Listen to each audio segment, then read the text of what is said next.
નમસ્કાર, હું રાજ. આપ જોઈ રહ્યા છો સ્પાર્ક ટુડે ન્યૂઝ. વડોદરા જિલ્લાના અનગઢ જિલ્લા પંચાયત બેઠકના ભાજપના ઉમેદવાર બિરેન પટેલ દ્વારા યોજાયેલી વિજય વિશ્વાસ રેલીમાં સેંકડો વાહનો જોડાતા શક્તિ પ્રદર્શન જોવા મળ્યું હતું. ચૂંટણી પ્રચારના અંતિમ દિવસે યોજાયેલી આ રેલીમાં મોટી સંખ્યામાં કાર્યકરો, સમર્થકો, સ્થાનિક નેતાઓ, આગેવાનો જોડાયા હતા. રેલી દરમિયાન વિસ્તારમાં ભાજપના સમર્થનનો માહોલ જોવા મળ્યો હતો.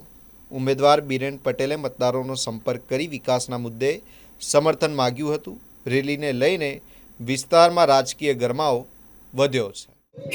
આજે અંકોડિયા ગામેથી જે રેલી કાઢી જિલ્લા પંચાયત, તાલુકા પંચાયતના સભ્યો તથા બધા ભાજપના કાર્યકર્તાઓ જોડાઈ અને મહારેલી ખાનપુર, અંકોડિયા, કોયલી અને ધનોરા, રામપુરા, અનગઢ બધો ચોફેર ફરી અને અત્યારે વિરામ માટે અહીંયા બધા ભેગા થયા છે. બહુ જંગી રેલીમાં પબ્લિક જોડાઈ અને ધારાસભ્ય શ્રી ધર્મેન્દ્રસિંહ બાપુ પણ જોડાયા હતા અને બધા પબ્લિકને અંદર મળી અને લોકોએ કહ્યું કે ભાઈ અમે ભાજપ સિવાય મત નથી આપવાના, કોઈ ચિંતા ના કરો, જીતનો વિજય આજે મનાવશું.